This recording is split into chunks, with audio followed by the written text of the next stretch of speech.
Ammattilaisen valinta.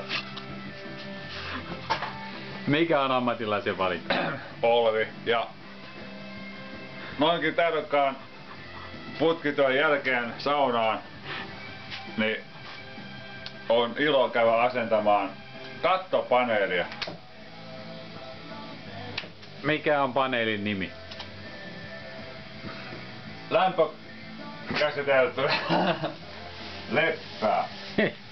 Ei oksan oksaa, paitsi tossa me vaan käden siihen eteen. Se on tervaleppää. No sori. Mutta että helppo asentaa, mutta että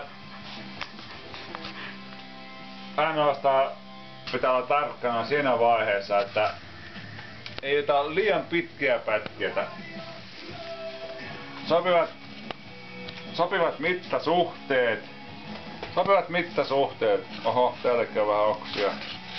Mittasuhteet ja liikkumavara pitää jättää ja naulan rivi tulee. Minne liikkumavara pitää jättää? No näin. Poskee vai päihin? Päihin. Naulan rivit pitää olla suoraan, koska lautasta katsoo aina kaikki, että Naula saa piiloon. Mutta tervaleppä, ammattilaisen valinta. Kyllä. Helppo asentaa. Kyllä. Ja jälkitarkastus.